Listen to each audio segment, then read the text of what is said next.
여러분 안녕하십니까. 뉴스특보 이어가겠습니다. 대한민국의 19번째 대통령을 뽑는 선거가 이제 23일 앞으로 다가왔습니다. 대선 후보자 등록 첫날인 어제만 무려 13명이 이름을 올려서 지난 17대 대선 최다 후보자 기록인 12명을 이미 넘었습니다.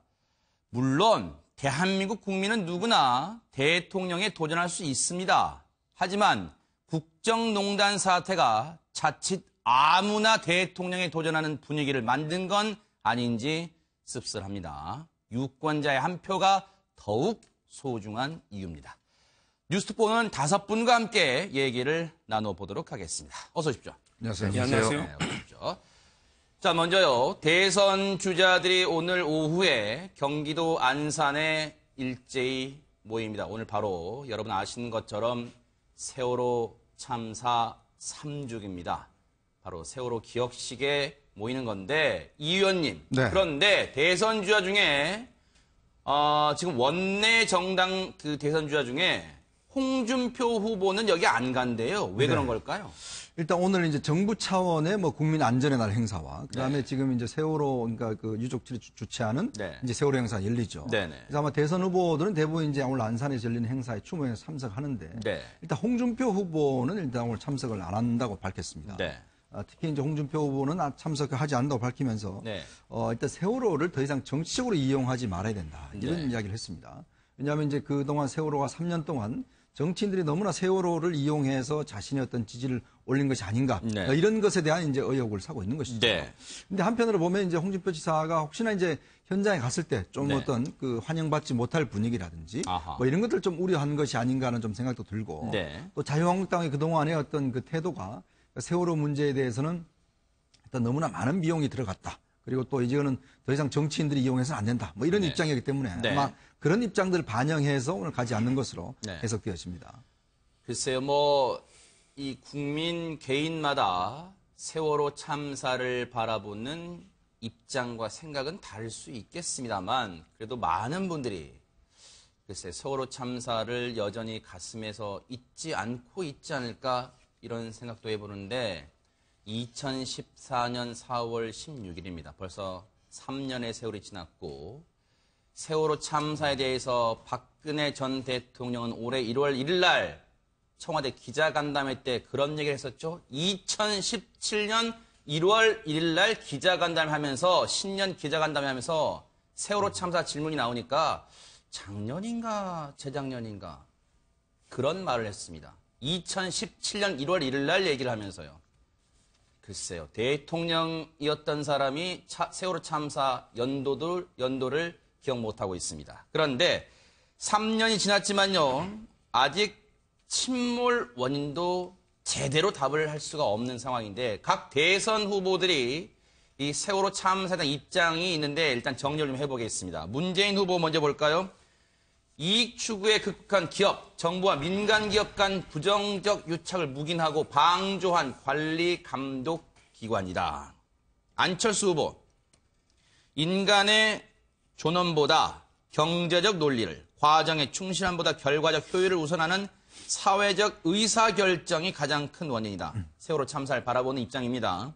홍준표 후보, 관리감독청의 안전대책 부실과 해운사인 청해진의 무리한 운영이 1차적 원인이며 가장 큰 원인은 우리 사회에 만연한 안전불감증. 유승민 후보입니다. 청와대의 진상규명 의지가 약했기 때문이다. 대통령의 눈치를 보며 국민의 공복으로서 역할을 소홀히 했던 정부 관료들과 새누리당의 책임도 크다. 지금은 자유한국당으로 바뀌었죠.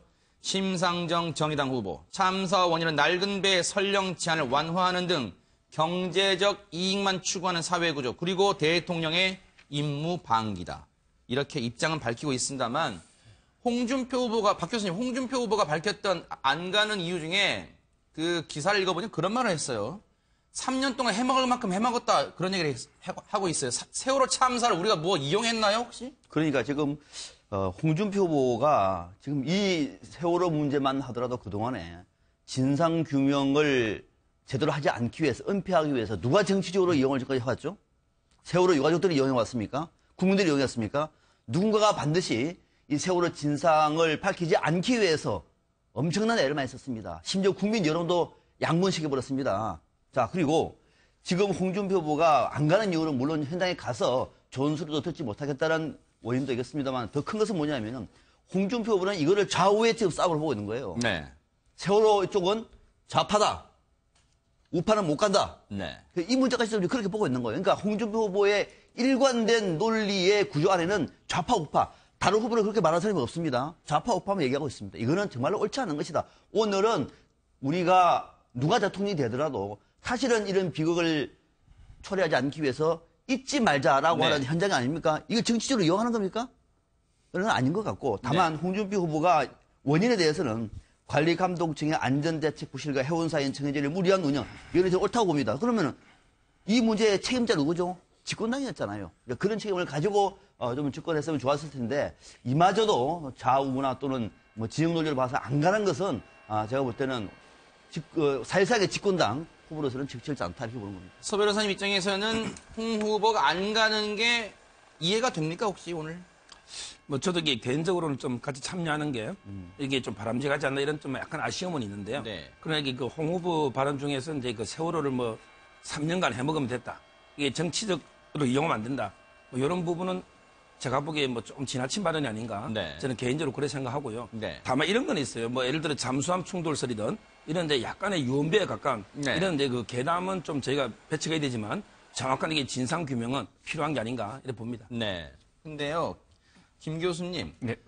이거 세월호 참사를 좌우 진영 논리로 본 것도 납득이 안 됩니다만 홍 후보도 엄연히 자식이 있을 거 아닙니까? 그런 부모의 아버지의 마음으로 이 사태를 대한다면 오늘 굳이 안 갈 이유가 없다 이런 생각도 듭니다. 그렇죠. 이게 사실은 가장 중요한 거는 국민 생명 보호를 못한 겁니다. 네네. 그러니까 예컨대 이제 침몰한 거는 선사 책임이지만 그걸 구조하는 건 국가 책임이거든요. 그런데 네. 이제 국가의 생명, 국민의 생명을 보호해야 될 대통령이 입후보한 사람이 네. 이런 부분에서 생명을 보호해야 되는 그 사안에서 실패를 한 그 네. 장면에서 사실은 가 있어야만 우리가 이걸 다시 반복을 안 할 텐데 이 부분을 그저 좌우의 어떤 이슈, 진보 진영의 이슈니까 나는 거기서 거리를 뛰겠다. 네. 이거는 대통령을 나서겠다는 어떤 후보의 입장으로서는 조금 좀 상식적으로 이해가 안 되는 부분이다 생각을 합니다. 조 변호사님, 우리 사회를 3년 전 세월호 참사가 일어나기 전과 그리고 그 3년간의 이 대한민국을 구분해서 본다면 뭐가 지금 달라졌다고 볼 수 있을까요? 박 전 대통령이 그 당시에는 대통령이셨고 지금은 아닌 게 제일 큰 차이죠. 그리고 네. 관련해서 세월호에 아이들이 희생됐고 희생되기 전이라는 부분도 차이가 있고요. 지금 홍준표 지사는 아까 말한 대로 박 전 대통령이 몸담았던 집권당의 뭐 어떻게 보면 당 대표도 시기는 다르지만 했었거든요. 근데 저렇게 무책임한 얘기를 하는 게 참 홍준표 지사의 말을 들어보면 되게 편할 것 같아요. 본인은 말을 편하게 하는데 듣는 국민으로부터는 되게 불쾌감을 만드는 이런 식의 발언을 되게 능수능란하게 잘하시는 것 같습니다. 오늘은 다른 날도 아니고 3년 전에 아이들이 저기 뱃속에 들어서 지금 수장된 날이거든요. 그러면 최소한 본인이 정치인으로서 대통령이 된다라고 생각을 하고 그런 걸 목표로 삼았으면 욕먹더라도 가야 되는 게 그 자기의 임무 아니었을까 생각을 하고요. 그리고 뭐 그게 사실인지 아닌지는 모르겠지만 3년 동안 해먹었다? 저는 그 3년 전에 저 팽복항에 가 있었거든요. 근데 그때 부모님들이 뭐 해먹었다 이런 부분이 아니라 다 쓰러져 계셨습니다. 그 모습을 봤으면 저런 얘기는 못 하실 텐데 참 안타깝습니다. 홍준표 후보가 그렇다고는 생각지 않습니다만 어쨌든 오늘 세월호 기억식 행사에 참석하지 않는 효과는 톡톡히 누린 것 같습니다. 지금 뉴스특보에서 벌써 10분 가까이 홍 후보 얘기를 하고 있으니 말입니다. 대선 후보 등록 얘기를 해보겠습니다. 어제 13명이 첫날에 등록을 했습니다. 원내 정당 후보 5명 포함해서 원외 정당, 군소정당까지 무려 13명이 출마를 했는데 어제 일제히 후보 등록 마친 그 영상 보시고 얘기를 이어가 보도록 하겠습니다. 그 국민들의 절박한 염원을 잘 담아서 진정한 정권교체 꼭 이루겠습니다. 등록과 함께 국회의원직을 내려놓습니다. 국민을 위해서 반드시 이기겠습니다. 반드시 제가 또 우리 바른정당이 보수의 중심으로 대표로 우뚝 서도록 하겠습니다. 차라리 당당하게 홍준표 찍고 안 되면 같이 죽자. 네, 여기에다가 심상정 후보는 거침없는 개혁으로 내 삶을 바꾸는 대통령이 되겠다. 이런 출사표도 던졌습니다. 이 의원님, 네. 여기다가 이제 군소 후보들, 뭐 새누리당의 이제 새누리당의 조원진 후보도 있고, 늘 푸른 한국당의 이재호 후보 등등등, 뭐 총 합했더니 이제 무소속까지 합했더니 13명 됐어요. 앞서 제가 오프닝 때 말씀드렸습니다만 이번 대선에 이렇게 13명이 첫날에만 등록이, 오늘 또 등록 몇 명 할지 모르겠어요. 네. 이렇게 많이 쏟아져 나온 배경이 있을까요? 일단 지금 뭐 워낙 이게 이제 사실은 이제 선거 대선 같은 우리가 좀 추운 때 했지 않습니까? 네네. 근데 원래 같은 경우는 지금 꽃필 때 지금 대선을 하는 것이거든요. 네네. 아마 예전하고 좀 분위기가 다른데 뭐 꽃피는 거 마찬가지로 후보들도 많이 꽃피는 것 같습니다. 이 여러 후보들이 사실 뭐 이렇게 많이 이제 출마를 하셨는데 아무래도 이제 당선 가능성, 원내 정당 이 이외의 분들 같은 경우는 이제 이번에 등록 그 선거 비용 기타금 자체가 3억 원입니다. 네. 이미 예비후보로 등록한 분들은 6천만 원을 냈었고 네. 나머지 2억 4천만 원을 내야 되는데 사실은 어떤 좀 홍보 효과를 좀 노리는 것이 아닌가 뭐 그렇게 보여집니다. 아하, 네. 왜냐하면 이 대선이라는 공간 자체가 이제 기본적으로 전국적 선거이다 보니까 네네. 또 지명도를 높일 수 있는 아주 좋은 게 아니겠습니까? 네. 근데 이제 그 문제는 이제 한 3억 원 정도 내고 저 정도면 한 22일 동안 그래도 뭐 선거 포스터도 붙고 한다는 것에 대해서는 뭐 본인 홍보를 하는 거니까 아마 참여의를 둔분하고 네. 그다음에 이제 본격적으로 이제 경쟁을 하는 분들 네. 이제 원내 정당 같은 경우는 네. 그런 의미가 있는 것 같은데 이번 선거는 또 이제 대통령 탄핵 이후에 갑작스럽게 치러지는 선거이다 보니까 아무래도 좀 많은 분들이 좀 참여를 해서 출마를 하시는 것 같은데 그래도 뭐 나름대로 이제 아마 선거 진행되다 보면 또 비용이 상당히 많이 들거든요. 아하. 근데 이게 3억을 내놔놓으면 중도에 좀 탈락하기도 솔직히 그렇습니다. 네. 이게 차 한 대, 그 유세차, 네. 그 한 대 빌린 것만 해도 한 정당 같은 경우는 보통 한 6, 70억씩 들어요. 아, 그래요? 이게 또 프랜카드 다 자기 돈으로 만들어서 걸어야 됩니다. 그렇게 하다 보니까 그런 돈 자체를 이제 아마 조달하기에는 네. 상당히 좀 무리가 있지 않을까 저는 네. 그런 생각 해봅니다. 네. 이게 대체적으로 보면은 여기 있는 분들은 사회적으로 참여 의지가 강한 분들이 많아요. 저도 과거에 그렇게 유명하지 않는 대선에 출마한 사람 얘기를 들어봤더니 한 30분 얘기했는데 제가 말 한마디 못했습니다. 할 얘기가 얼마나 많든지. 정말로요. 네네. 저 말을 하고 싶어서 나오는 거예요. 아하. 그러니까 우리가 민주정치의 꽃은 뭐죠? 선거입니다. 그죠? 네. 선거 정치의 꽃은 대통령 선거예요. 네.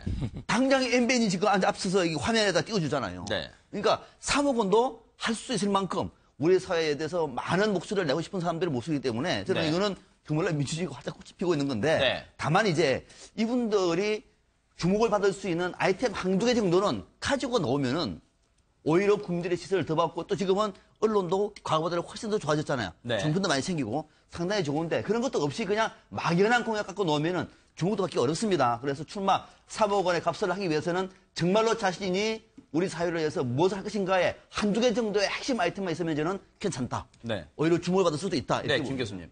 전 좀 시대적 변화의 어떤 원인도 있다고 봅니다. 이게 뭐냐면 예컨대 이 대표를 해야 되는 어떤 이슈들이 굉장히 다양해졌다는 거죠. 예컨대 뭐 조원진 후보 같은 경우 지금 나오는 이유는 딱 한 가지죠. 태극기 네네. 세력을 대변하는 거. 그리고 뭐 김선동 후보 같은 경우 노동자 농민 대변. 뭐 이런 식으로 지금 기존의 아주 주요 후보들이 대변하지 못하는 어떤 사안이라든가 세력들을 대변하려고 하는 그런 후보, 그런 목적에서 나오는 것도 하나 있고요. 또 하나는 이 특정 지역의 어떤 배타적인 지배권을 갖는 그런 카리스마 있는 그런 지도자들이 사라졌죠. 네. 1박 3김 그리고 뭐 이 박근혜 전 대통령까지 그 아류 시대까지 이제 종말을 맞고 사실은 어떻게 보면은 상당히 국민의 어떤 눈높이에 맞는 정치인들의 시대가 이제 열려 있어요. 네네. 다시 얘기하면 진입 장벽이 굉장히 낮아진 거죠. 네. 그런 측면도 이렇게 아하. 많은 숫자의 어떤 후보들이 이제 난입을 하게 되는 그런 네. 배경이 아닌가 그렇게 생각을 합니다. 근데 본인들 입장에서는 또 난입하면 또 기분 난립입니다. 기분 나쁘겠죠. 근데 서 변호사님 여쭤볼까요? 이제 어제 이제 대선 후보 등록이 되면서 기호가 이제 매겨졌어요. 네. 근데 이제 문재인 후보가 기호 1번이 됐는데 이제 이거는 이제 원내 의석수에 따라 이제 배정을 했지 않습니까? 근데 그쪽에 법이 그래 돼 있죠. 혹시 1번을 달면서 프리미엄 효과가 좀 있을까요? 어떻습니까? 저는 이게 그건 아니라 봐요. 물론 이게 법에 따라 이제 의석수에 따라 되는데 네. 오늘 제가 이게 택시를 타고 오면서요. 네. 기사님 만났더니 그분은 이게 몇십 년 동안 계속 2번만 찍었대요. 그래서 이게 야당 김대중 네. 대통령부터 이게 예를 들어 노무현 그다음에 문재인 저분까지. 네. 근데 오히려 1번에 가면 또 헷갈릴 수도 있거든요. 연세 드신 네, 분들은. 네. 저는 이게 어차피 요즘은 다 성향 따라 찍기 때문에 네. 1번, 2번은 큰 의미는 없는 것 같아요. 그럴까요? 조 변호사님 어떻게 보세요? 조 변호사님은. 자기가 좋아하는 후보가 있기 때문에 기호 때문에 변경된다고는 뭐 생각하지는 않는데요. 네네. 다만 이제 그 후보들이 갖는 느낌 때문이겠죠. 이제 뭐 예전까지는 뭐 1번이 대부분 여권에 있는 여당 지금으로 이제 분리되는 뭐 여당 쪽에 있는 새누리당 출신들이 많이 1번을 하셨는데 어쨌든 그게 의석수 때문에 좀 바뀌었다는 면도 있지만 크게 차이는 없을 것 같습니다. 네. 근데 다만 이제 받아들이는 입장에서 내가 1번, 내가 2번, 3번 뭐 이런 거에 따라서 조금의 이제 후보들 간의 좀 느낌이 좀 다르지 않을까 하는 지난 총선 때. 네, 일단 봤잖아요. 읽을게요. 네. 지금 이제 기호가 배정이 됐어요. 1번 문재인.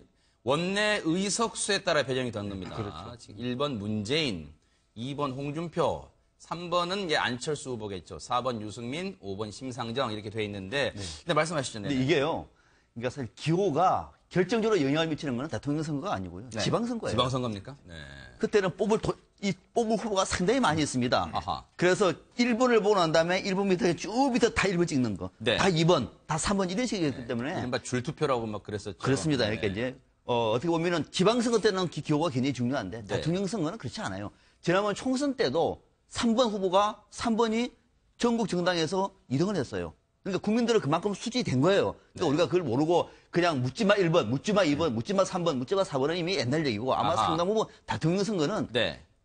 고정적으로 1번 찍었다 그래서 이번에 1번 그지는 않을 것 같고요. 네. 3번도 마찬가지고 2번도 마찬가지고. 네. 그래서 상대적으로 기호가 지방선거에 비해서는 그렇게 비중이 네. 우려하지 않아도 된다. 근데 어쨌든 기호 프리미엄은 없다 하더라도 이제 유권자들에게 또 자기 지지자들에게 제가 기호 몇 번입니다라고 알리는 데는 노력은 해야 될 거 아니에요. 아, 그렇죠. 이게 네. 왜냐하면 이제 선거라는 게 또 이제 뭐 사람 보고 찍기도 하겠지만 네. 특히 뭐 연세 드신 분들 같은 경우는 아무래도 이제 기호의 어떤 또 옛날부터 어떤 습관이 있거든요. 그렇죠, 그러니까 지금의 젊은 세대 같은 경우는 뭐 이제 사람 보고 찍겠지만 네. 특히 이제 예전에 어떤 찍었던 분들 이 습관이란 게요 참 이게 무시하기 힘듭니다. 네. 계속 1번을 찍었던 분들 같은 경우는 또 이제 1번에 대한 또 선호도 뭔가 2번을 찍자니 뭔가 찝찝한 거 뭐 이런 네. 것도 있거든요 사실은. 네. 근데 그런 것 때문에 이제 기호 자체가 상당히 중요한데 네. 그만큼 이제 정당의 구조 자체가 지금 사실 여당이 이제 무너지면서 네. 결국 이제 많이 바뀌었기 때문에 그런 부분에 대한 홍보 자체를 아마 이제 정당 쪽에서도 아하. 상당히 많이 할 겁니다. 즉 네. 기호에 대한 각인 효과. 네. 지금 아마 이제 문재인 후보 측에서는 예전에는 2번이었잖아요. 근데 이번에 1번이다 그러면 예전에 항상 승리에 V자를 했거든요. 아하. 그러니까 항상 V자를 했는데 이번에는 넘버 1 이제 이 숫자를 해야 되니까. 네. 뭐 그러니까 엄지척 한다면서요? 그렇죠. 네. 이제 그런 것들에 대한 여러 가지 이제 홍보라든지 네. 이런 것들을 이제 어떤 전략을 가져갈 건지 네. 그것도 상당히 중요한 대목입니다. 아하. 이 사실 대선, 이 선거의 꽃이라고 앞서 박 교수님 말씀하셨지만 이 대선에는 특히 천문학적인 돈이 들어갈 수밖에 없습니다. 대선에는 이제 선거 자금이 막대하게 들어가는데 선거 보조금이 후보 등록을 하게 되면 이제 나오게 되는데 민주당이 얼마를 받아가느냐. 내일 모레 이제 한 18일쯤에 지급이 된다고 하는데 민주당은요 123억 4,400만 원을 받아간다네요. 기호 2번 자유한국당 119억 7,400만 원, 120억 정도 되네요. 국민의당 86억 9,700만 원, 바른정당 63억 3,900만 원, 정의당은 27억 5,600만 원, 그리고 조원진 후보가 나온 이 새누리당은 3,200만 원이 지급되는데 어쨌든 김 교수님, 네. 새누리당은 조원진 후보 덕분이라고 해야 될까요? 일단 보조금을 받긴 받네요, 또. 그렇죠. 그거는 원내 의석수, 원내 의석수에 비례해서 이제 네네. 이 보조금을 지급하는 것이기 그러니까요, 때문에 한 네. 명이 있으니까 3,200만 원 네. 받게 되는 거죠. 네. 근데 이런 부분이 결국에는 이제 한국 이제 세금으로 나가는 부분 아닙니까? 그러니까요. 그래서 실질적으로 이제 국민들이 얼마나 동의하느냐의 문제도 있겠지만 어쨌든 이건 원칙으로 정해져 있으니까. 네. 그리고 사실은 굉장히 중요한 거는 선거 자금을 국고에서 지원하는 거는 굉장히 우리가 이제 필요로 한 부분이에요. 안 그렇죠. 그러면 이제 돈 있는 사람 위주로 선거가 치러질 수 있는 그런 부정적 폐해가 있기 때문에 네. 이런 부분에서 이제 의석수를 중심으로 해서 아하. 그렇지 않으면 이제 많은 후보들이 또 난립을 할 수가 있거든요. 네. 그래서 의석수에 들어와 있는 그런 정당을 네. 지원하는 걸 중심으로 해서 전개해 나가는 거죠. 선거 보조금이 어떻게 지급되는가 그게 딱 법에 나와 있습니다. 정치자금법에 나와 있대요. 교섭단체를 구성한 정당에 대해서 일단 우선권이 있습니다. 총 선거 보조금의 절반을 정당별로 균등 분할 배분하고 그리고 5 내지 19석. 여기 왜냐면 5 내지 19석이라는 게 뭐냐면 교섭단체가 안 되는 정당입니다. 왜냐하면 교섭단체 구성 요건이 20석 이상이니까요. 20석부터. 5에서 19석인 정당에는 5%씩 그리고 5석 미만을 가진 정당에는 요건 충족 시 2%씩 배분을 한다. 이런 얘기 있는데 여기서요. 이 서 변호사님. 예. 이 후보로 등록만 하는 것도 문제가 아니라 과연 진짜 대선 본선에서 얼마의 득표를 하는 것도 중요하다면서요. 그쪽이 원래 선거 자금이 1인당 950원 하면 509억 아닙니까? 네네. 그럼 이게 15%가 넘으면 전액이 보존이 되고. 아하. 그다음에 10에서 15는 또 이게 반액 기준이 있거든, 보존. 아하. 따라서 지금 나오네요. 대선 10에서 15%는 절반을 보전해주고 그렇죠. 10% 미만이면 한 푼도 못 받네요. 그렇죠. 그래서 아하. 이게 득표율이 중요한데요. 네. 제가 보기에 요거 관련해서 한 말씀 꼭 드리면. 그러시죠, 네네. 옛날에 이게 이정희 후보가 돈 받고 사퇴해서 먹튀 논란, 네네. 이게 이번에는 물론 다 5당 주자가 다 완주하면 그런 일이 없겠지만 네. 만약에 누가 사퇴하면 네. 또 이게 먹튀 논란이 생길 수 있거든요. 그러네요. 그게 법이 통과가 안 됐어요. 네. 계속 개정안이 국회를 통과 못 하고 있는데 네. 앞으로 이 부분은 반드시 짚고 넘어야 된다. 네. 이래 봅니다. 이른바 그때 당시 이정희 방지법을 하려고 했었습니다만 성사되지는 못했는데 이게 15%가 되면 이제 다 돌려받고 10% 미만이면 한 푼도 돌려받지 못해요. 조 변호사님 이게 글쎄요 뭐 이거를 굳이 따지는 게 의미가 있을지 모르겠습니다만은 10% 기준이라는 게 너무 높지 않나요? 어때요? 어떻습니까? 그건 뭐 이제 나라별로 다르고 이제 그 국가에서도 이제 정책별로 좀 달라지기는 하는데요. 법이 네. 연결될 때마다. 근데 아까 말씀드렸듯이 기탁금의 그 취지도 기탁금이 없으면 아무나 대선 등록을 하니까 이 네. 정도 낼 수 있는 사람, 그 정도의 자신이 있는 사람만 와라라는 취지도 들어있거든요. 네. 근데 관련해서 이거 선거 관련된 부분도 10%를 못 넘으면 네. 이제 다 안 준다는 이유가 그 정도로 국민의 지지를 받을 수 있는 정책이라든지 이 정도 아하. 자신감이 있으면 오라는 건데 네. 아니 이걸 낮춰주면 정말로 다 선거판이 너무 후보가 난립할 가능성이 있습니다. 그렇기 네. 때문에 뭐 국민들에 관련된 부분, 선거에 관련된 효율성을 위해서라도 정하는 게 이게 필요한데 10%가 그렇게 많아 보이지는 않는 것 같습니다. 네. 제 개인적으로 생각. 여기에 대해서 조원진 새누리당 대선 후보가 그런 말을 했어요. 제가 한 말이 아닙니다. 조원진 후보가 한 말입니다. 자유한국당이 제가 알기로 대선 자금으로 200억 원을 대출받은 것 같은데, 네. 홍준표 후보는 10%, 지지율 10%를 못 넘는다. 그러면 자유한국당은 해체 수순으로 가야 된다. 이런 말 하고 있습니다. 서로 이제, 지금 새누리당 후보로 나온 조원진 후보가 자유한국당 홍준표 후보를 겨냥하는 발언도 하고 있는데, 일단 앞서도 말씀드렸지만 지금 자유한국당은 이미 120억 정도를 18일쯤에 선거 보조금으로 이제 지급을 받게 되는데, 오늘 자정이면, 오늘 이제 공식 후보 등록 이틀째잖아요. 오늘까지 등록을 하고, 오늘 자정부터, 즉, 17일 0시부터 이제 공식 선거 운동이 시작이 되는데, 이번 대선의 특징이라면요, 박 교수님. 네. SNS 홍보도 가능하다는데 구체적으로 어떻게 한다는 거예요, 이게? 이게 뭐냐면요. 네네. 지난 2012년에는 이 SNS 활동을 권장을 했습니다. 네. 저비용이 될 수 있는 선거운동이기 때문에. 아하. 그런데 이걸 할 수 있는 건 선거운동 때는 당연히 하는 건데 우리가 선거 기간하고 선거운동 기간이 달라요. 네. 선거 기간은 선거하는 날까지 포함을 합니다. 그렇죠. 지금까지는 선거운동 기간에만 SNS를 통해서 이를테면 문자 메시지를 보낸다든지 이렇게 할 수가 있어요. 네. 선거일에 하면 안 됩니다. 5월 9일이죠. 하면 네. 안 돼요. 그런데 이번에는 이날도 할 수 있어요. 과거에는 선거, 즉 투표 당일날 못했다는 얘기잖아요. 못해도 선거일은 안 됐습니다. 네네. 선거운동 기간만 됐어요. 네. 지금은 선거일까지도, 네. 5월 9일까지도 SNS에서 인터넷이라든지 전조우편 문자 메시지를 통해서 선거운동을 할 수 있게 됐다라고 하는 점이 특징입니다. 이게 장점도 있을 수 있겠지만 혹시 단점 그런 거는 없을까요? 있을 것 같아요. 네? 있을 것 같아요. 있을 것 같죠, 네. 과열될 것 같아요. 과열된다. 네. 그날까지도 네. 그냥 서로 SNS를 통해 가지고 야 지금 투표율이 15%인데 우리 가만히 있으면 되겠니? 뭐 독려한다든지 나가자 네. 이런 것들 때문에 네. 글쎄 이번 한번 지켜봐야 되겠습니다만 좀 선거일만큼 차분하게 네. 국민들에게 상갈 수 있는 기간을 줬으면 좋겠는데 아마 선거일 날 네. 휴대폰에 네. 아마 쏟아질 겁니다. 그러니까요. 제가 우리 좀 걱정이다 등등. 네. 제가 읽어드릴게요. 이번 선거부터는 선거일 당일에도 인터넷과 전자우편, 문자 메시지를 이용한 선거운동이 가능하다는 게 가장 큰 특징인데요. 선관위에 따르면 2012년 당시 상시적인 인터넷 선거운동이 가능한 선거법 개정안이 통과됐지만 선거일 당일날, 즉 투표하는 당일날은 제외가 됐었는데 올해부터는 선거일, 즉 5월 9일 투표일도 가능하답니다. 그런데 이에 따라서 선거일 당일에도 엄지손가락이나 V자 표시 등 투표 인증샷을 SNS에 게재할 수 있다 이렇게 되고 있어요. 이 의원님. 네. 앞서 박 교수님 과열될 그 조짐을 좀 우려가 있다고 그랬잖아요. 네.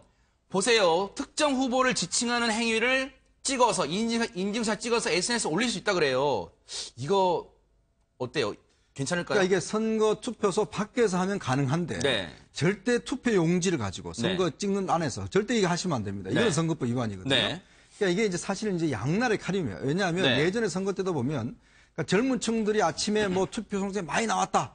이렇게 하니까 이제 오후 되니까 어르신들이 또 왕창 이제 선거하러 가셔요. 네. 또 옛날에 보면 또 오전에 이제 어르신들이 많이 했다. 이런 소문이 퍼지니까 네. 선거 막판에 젊은 층들이 또 대거 가자. 네. 뭐 이렇게 해서 이제 그 선거 운동이 벌어졌거든요. 네. 아마 이제 지금 선거 각 캠프에서는 그런 전략들을 좀 짤 겁니다. 아하. 오전에 예를 들어 지지층들이 가서 전부 다 뭐 1번, 뭐 2번, 3번, 4번, 5번 뭐 이런 식으로 자기 표시를 해서 다 이제 자신의 페이스북이나 뭐 트위터나 이런 데 올릴 거 아니겠습니까? 그러면 자, 우리 이제 지지층에서는 야, 우리 큰일 났다. 우리 없다. 우리 사람들 없다. 그러면 이제 또 나중에 뭉쳐서 오후에 또 할 수도 있고. 네. 또 이렇게 된다면 이제 몰표 가능성, 그다음에 선거 막판에 예를 들어서 직결되는 양성. 그렇게 네. 되면은 투표율 자체는 높아질 수 있죠. 네. 그러니까 그런 게 때문에 아마 이번에 각 그 투표 이제 지금 각 캠프에서는 SNS 본부라는 걸 따로 두고 있습니다.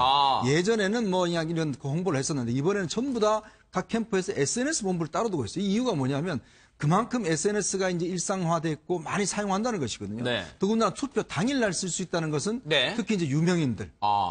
예를 들어서 뭐 유명 인사들이 가서 자신이 지지하는 후보를 하나 올린다. 그러면 자, 여러분 이 후보를 찍어주세요. 이런 네. 이야기잖아요.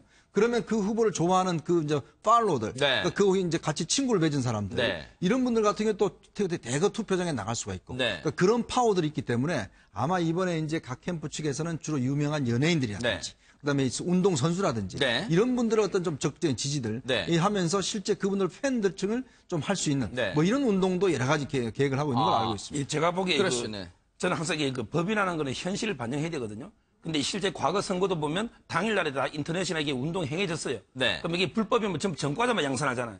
저는 이게 그래서 허용한 거는 좋은데 네. 다만 이게 이런 거 있잖아요. 뭐 출구조사가 미리 막 허위사실, 가짜뉴스 이런 부분들에게 엄격한 처벌이 필요하지 않을까 이렇게 봅니다. 네, 조 변호사님. 네. 저는 이제 이게 뭐 대단한 것 같지 않게 생각하시는 분도 있을 것 같은데 되게 영향을 많이 미칠 거라고 봅니다. 왜냐하면 지금 네. 투표 열기가 이렇게 높은 상황에서 SNS는 어떻게 보면 젊은 층이라든지 청장년층이 되게 관심을 많이 갖고 있는 부분이거든요. 그렇기 때문에 이런 사람들, 그러니까 SNS에 대한 노출이나 이해도가 높은 사람들이 선거에 훨씬 더 참여할 가능성이 높아지기 때문에 어떻게 보면 보수 쪽보다는 청장년층의 지지를 많이 받고 있는 쪽에 관련된 투표율을 독려하거나 이런 데 수단으로 더 큰 도움을 받을 가능성이 높게 보여집니다. 네. 근데 또 하나 이제 그 반론은요. 네. 요즘 그 어르신들도 각 동사무소인데 이 SNS 교육을 굉장히 많이 받아요. 이번에 태극기 집회 보셨죠? 네네. 이게 전부 다 SNS 통해서 많이 전파가 됐어요. 그러니까 그런 걸로 보면 예전에는 그래도 젊은 층만 쓴다고 여겨졌는데 요즘은 카카오톡이나 이런 걸 보면 어르신들끼리의 단톡방, 네. 그다음에 이런 것들이 굉장히 많이 발달돼 있습니다. 아하. 그러니까 예전같이 그냥 이 SNS 공간이 젊은 층만 쓴다? 이거는 이제 상당히 착오죠. 네. 오히려 이쪽 그 어르신들 같은 경우 5, 60대 이상 여기도 굉장히 활성화됐기 때문에 네. 상당히 SNS 대전이 굉장히 이번에 볼만할 겁니다. 네. 그러니까 SNS 문제가 이제 사실은 어떤 부작용도 충분히 있습니다. 그렇지만 사실 제일 중요한 거는 국민들의 의사가 온전히 반영되는 것이 가장 중요하고 네. 투표율이 제고되는 것이 가장 중요하기 때문에 네. 그런 측면에서는 SNS가 더 많이 활용을 하고 그렇게 해서 투표장으로 나간다면 네. 그 기능이 가장 우리가 원하는 기능이다. 그래서 네. 실질적인 어떤 문제점들이 있으면 또 차후에 우리가 조금씩 개선하더라도 이 문제는 이렇게 좀 선관위에서 열어놨다는 거는 저는 긍정적으로 본다. 네. 이번 대선은 이제 앞서도 말씀드렸지만 각 후보마다 자신의 기호를 알리는 데도 노력해야겠지만 자신의 어떤 장점을 잘 드러낼 수 있는 이른바 대선 슬로건도 알리는 데 주력을 할 것 같다 이런 생각도 듭니다. 각 후보별로 대선 슬로건이 확정이 됐다는데 한번 찬찬히 뜯어보겠습니다. 먼저 문재인 후보 뭐라고 하냐? 나라를 나라답게 이렇게 대선 슬로건 정했답니다. 2번 기호 2번 홍준표 후보죠. 당당한 서민 대통령, 그리고 기호 3번 안철수 후보는 국민이 이긴다. 기호 4번 유승민 후보는 보수의 새 희망. 그리고 5번 심상정 후보는 노동이 당당한 나라. 개인적으로 평가하신다면요. 박 교수님. 그냥 진짜 개인적입니다. 네네네. 어느 슬로건에 좀 점수를 주고 싶으세요? 5명 다 좋습니다. 다 괜찮습니까? 다 좋습니다. 네네. 어떤 하나만 콕 찍습니까? 네. 아니, 나라를. 안 넘어오시는데요? 나라를 나라답게 괜찮습니다. 네네. 국민이 이긴다. 괜찮잖아요. 아하. 또 당당한 서민 대통령. 뭐 괜찮습니다. 네. 또 보수의 세희망. 뭐 유승민 후보답죠. 노동의 당당한 나라. 심상정 후보답지 않습니까? 다만 좀 아쉬운 거는 저는 자꾸 이 문재인 후보의 이 나라를 나라답게가 2002년에 네. 당시에 기호 1번 대통령 후보가 누구냐면은 이회창이었습니다. 아하. 한나라당 후보. 네. 그때 슬로건이 뭔지 아세요? 뭘까요?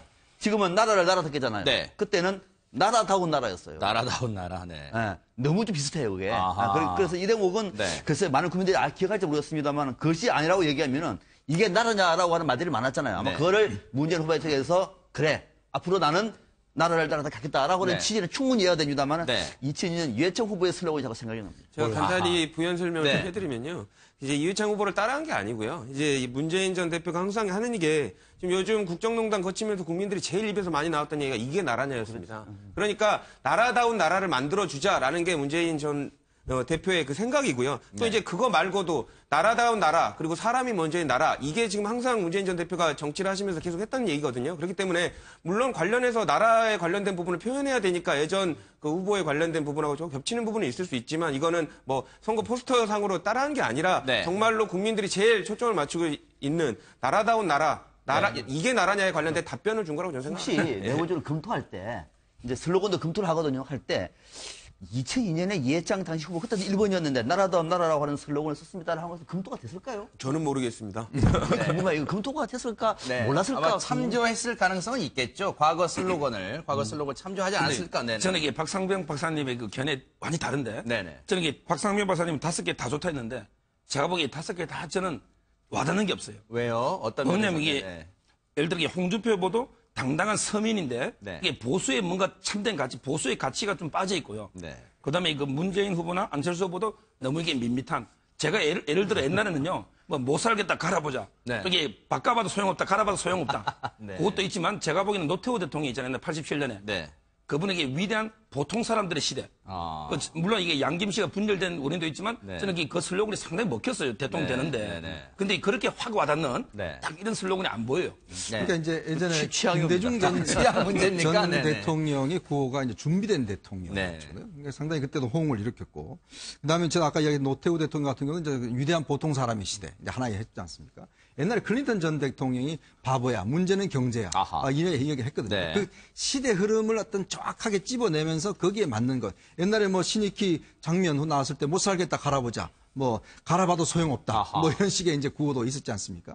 그만큼 어떤 상황 자체를 반영하는 이제 구호가 있을 텐데. 네. 사실 제가 볼 때는 이 구호 전체를 보면 상당히 좀 그 딱딱한 그런 측면이 있죠. 네. 저는 아마 지금까지 나온 선거 구호 중에 가장 좋은 선거 구호, 감성 구호는 저는 옛날에 손학규 경선에 보통 하셨지만 뭐였죠? 저녁이 있는 삶. 아하. 이 구호가 상당히 이제 감성적으로 많이 다가왔어요. 아하. 그러니까 뭐냐면 그 저녁이 있는 삶 같으면 누구나 가슴 속에 뭔가 짠한 그런 측면이 좀 있거든요. 근데 이 구호 같은 경우는 굉장히 이성적이고 좀 뭔가 이제 강한 면들 네. 이런 면을 좀 너무 부각한 것이 아닌가라는 좀 느낌이 듭니다. 네, 손학규 대표가 지금 국민의당 상임선대위원장 맡았다 그렇죠. 그랬나요? 아마 이 의원님한테 전화가 올 것 같습니다. 아이고 고마워, 그걸 기억해 주고 있으니 고마워 그럴지 모르겠습니다. 네, 김 교수님. 네. 사실 뭐 저도 개인적으로는 그게 가장 기억에 많이 남아요. 손학규 전 대표의 저녁에 있는 삶. 모두가 다 희구하는 그런 부분인데 그러네요. 오늘 5명의 어떤 후보들에 보면 사실 저는 개인적으로 잘 어울리는 후보는 유승민과 심상정 후보인 것 같아요. 그런가요? 그러니까 자기 어떤 정체성에 기반해서 아주 직접적인 네. 목표를 설정했기 때문에 네. 훨씬 더 이렇게 좀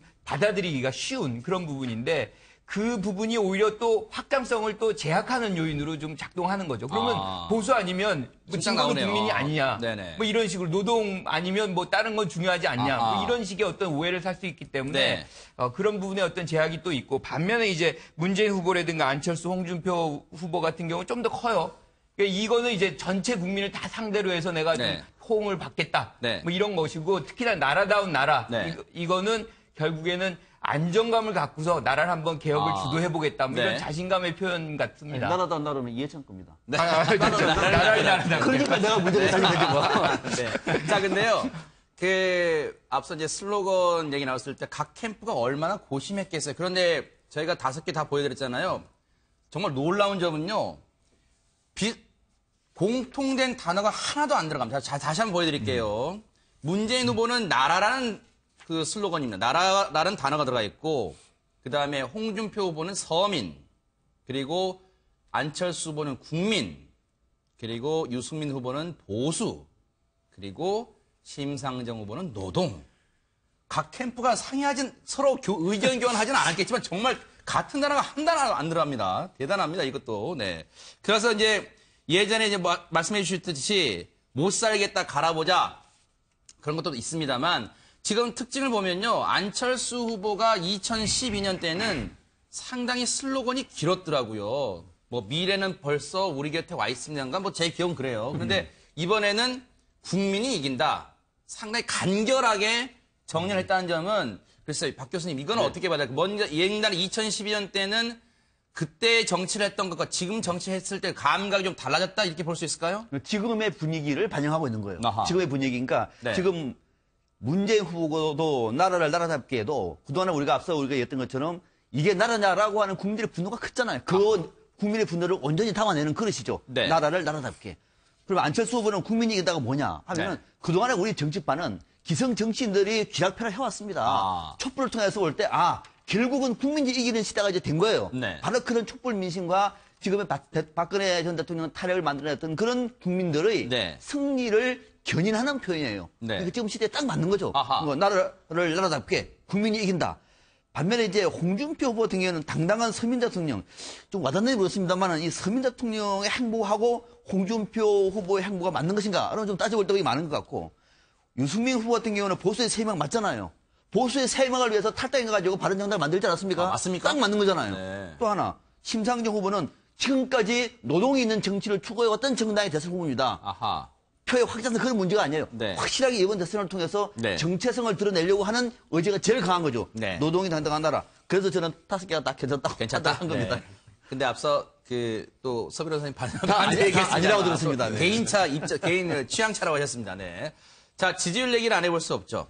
그 대선 후보 등록 전에 갤럽 조사 여론조사가 발표돼 있었죠. 그때 이제 상당히 오차 범위 내에서 문재인 후보와 안철수 후보가 박빙 구도를 보였는데, 자, 앞으로 이제 여론조사가 계속해서 나오고, 선거 D-6일까지만 나오고, 그다음부터는 이제 공표 금지되잖아요.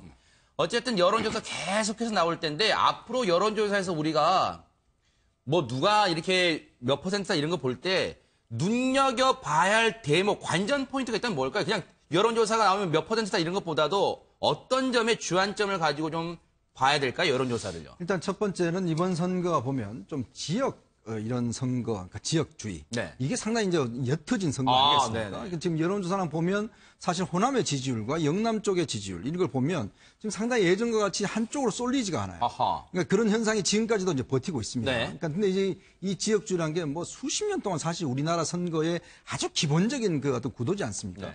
근데 과연 이번에 깨어질 것인가? 이제 그런 걸 좀 저는 유념해 봅니다. 네. 왜냐하면 특히 이제 호남 쪽 지지율이 과연 지금과 같이 팽팽하게 문재인 안철수로 갈 것이냐? 네. 아니면 이것 자체가 좀 변화가 있어 한쪽으로 몰아줄 것이냐? 네. 또 하나의 문제.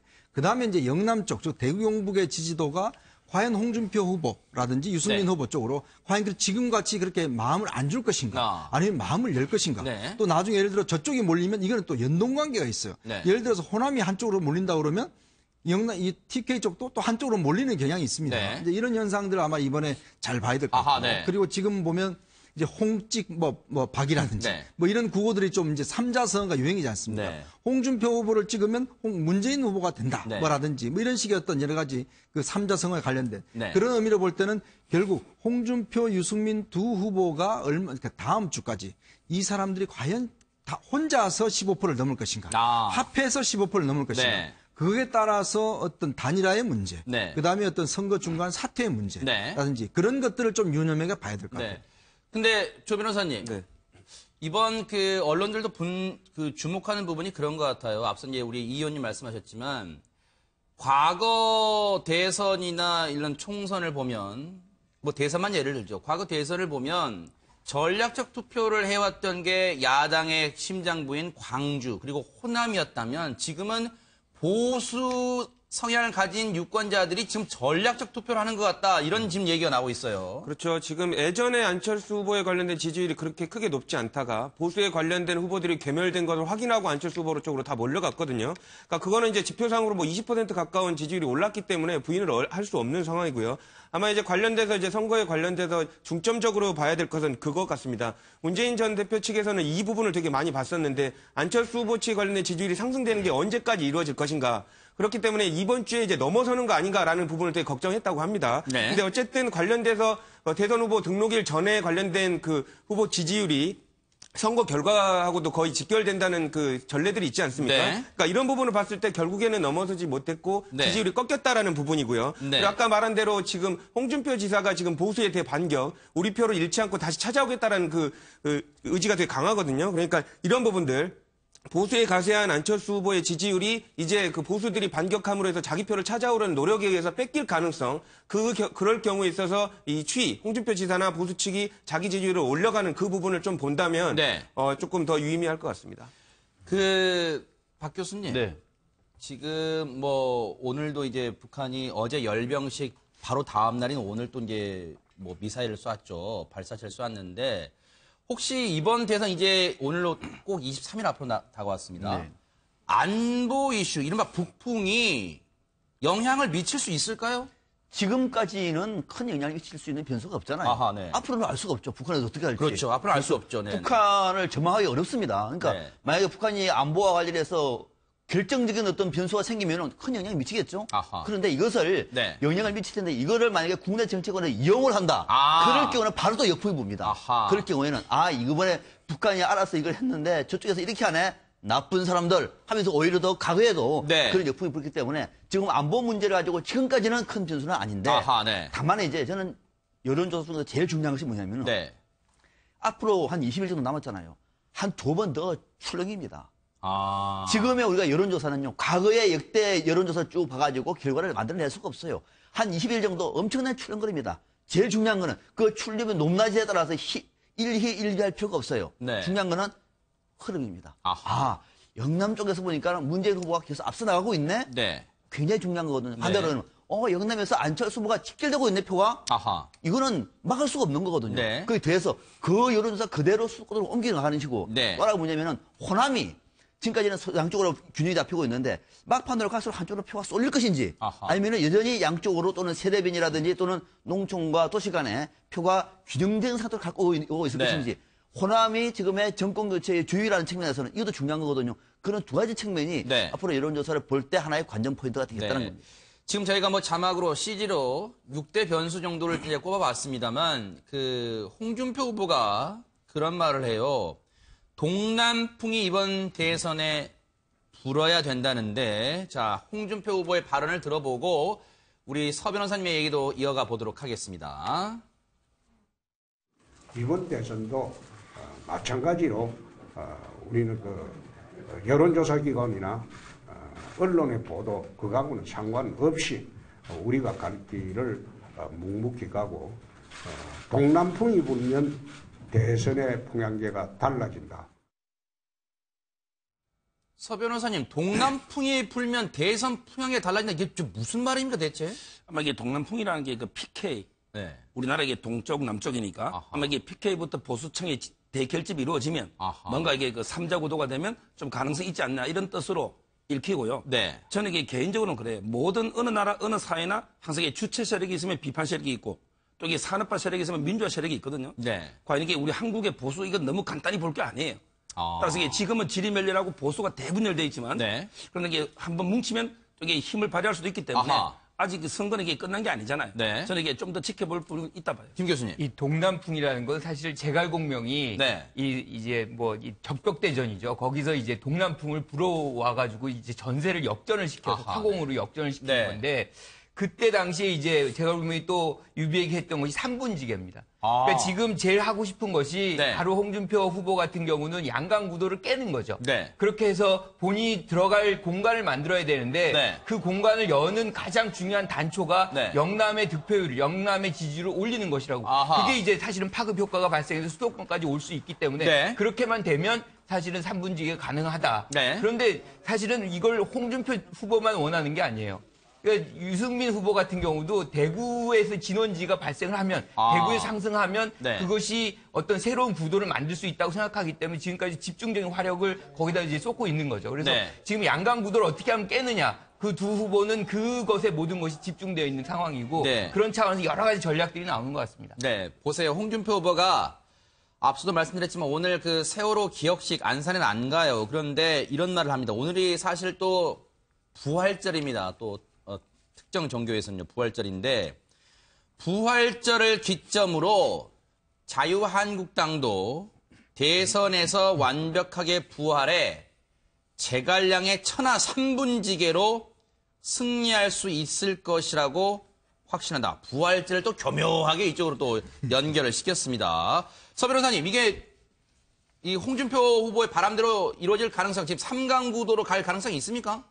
뭐 제가 보기에 지금 여론조사를 보면요. 뭐 상당히 힘든 건 사실이죠. 지금 이게 차이가 너무 격차가 벌어지고 네. 아마 이게 보수층에서도 어차피 이게 투표라는 게는 결국 차악을 선택하는 거거든요. 네. 가장 나쁜 후보가 아니고 차악을 선택하기 때문에 아마 제가 보기에는 이게 안철수 후보 쪽이나 상당히 전략적으로 보충이 움직일 가능성이 있기 때문에 3자 구도가 현재로서 쉽지 않은 건 사실인 것 같아요. 네. 홍준표 후보의 참 절절한 마음은 이해를 할 것 같아요. 절절한 마음입니까? 어떻겠으면 동남풍이 불기를 동남풍이 불더라도 이 홍준표 후보 쪽으로 불 가능성도 별로 다른 후보도 다 생각하고 있는 홍준표 후보도 동남풍, 유승민도 동남풍, 안철수 후보도 동남풍이에요.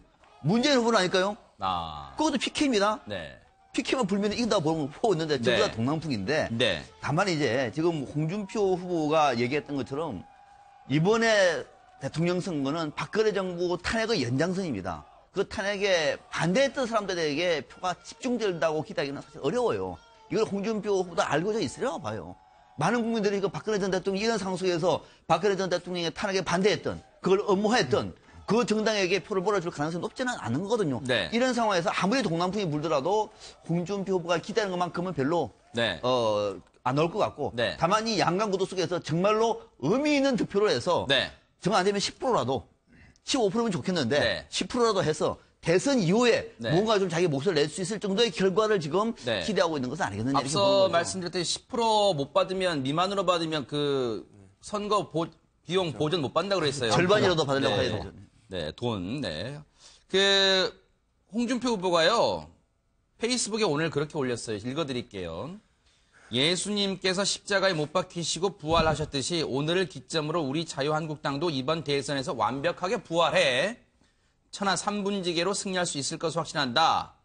형주에 해당하는 영남의 표심은 서서히 뭉치기 시작할 것이라고 얘기를 했답니다. 조 변호사님. 저게 이제 그냥 볼 것은 아니고요. 좀 유의 있게 봐야 되는데 왜냐면 홍준표 지사가 그냥 출마의 의의를 두고 보수에서 지금 뭐 우리는 괴멸됐지만 그냥 한번 나가는 걸로 의의만 두자 이게 아니거든요. 네. 결사항전의 표시를 하고 있습니다. 이 말은 지금 안철수 후보 측으로 보수층이 상당히 갖고 전략적 투표를 할 가능성도 꽤 있다고 보여집니다. 네. 하지만 영남이 아까 그 변호사님께서 말씀 주셨지만 만만한 세력이 아니거든요. 네. 결국에는 우리가 지더라도 우리 편을 지금 우리를 안 찍어주면 다음 선거에서는 우리가 완전히 존재가 진짜로 괴멸될 수 있습니다. 이런 식으로 호소를 하게 되면 지금은 우리가 대통령은 못 되더라도 다음 정권에서는 좀 세력을 모아야 되지 않겠습니까? 라는 식으로 호소가 들어간다면 네. 보수층이 전략적 투표를 처리하고 원래의 자기 지지 기반으로 돌아올 가능성이 꽤 있다는 것이죠. 이런 부분을 봤을 때는 어떻게 보면 지금 홍준표 지사가 뭐 7% 이렇게 나오고 있지 않습니까? 뭐 10%만 끌어오더라도 그거는 그 혜택을 받고 있던 안철수 후보 측에는 상당한 타격이 되겠죠. 그 부활을 위해서 이제 좀 그 아마 홍준표 후보가 예수님이 어떻게 부활했는지 그 전 과정을 좀 봐야 될 것 같습니다. 왜냐하면 부활에만 너무 초점이 맞춰서 있는 것 같습니다. 그 전에 보면 결국은 예수님이 인간의 죄를 모두가 본인이 신의 아들임에도 불구하고 본인이 골고다 언덕에 십자가를 메고 가지 않습니까? 멸관을 쓰고. 그러니까 그런 처절한 반성이 처절한 어떤 희생 정신이 있는 거죠. 그러니까 그렇기 때문에 결국 이제 부활에 대한 영광이 있는 거 아니겠습니까? 네. 자, 지금 자유한국당에서 과연 부활만 이야기하지 말고 그 부활 전에 예수님이 고생하신 것들, 그 어떤 참여를 하는 것들 이런 것들도 과정들을 본다라면 네. 과연 그럼 자유한국당이 그동안 여러 가지 대통령이 탄핵된 국면에 대한 책임 문제. 그리고 과연 그것에 절절한 반성을 했는지 네. 이런 문제를 먼저 이야기를 하고 네. 그다음에 부활을 이야기를 해야 되는데 부활절이라고 해서 그냥 부활만 이야기한다고 해서 그냥 뜬금없이 부활만 되는 건 아니거든요. 지금 자막도 나옵니다. 지금 보세요.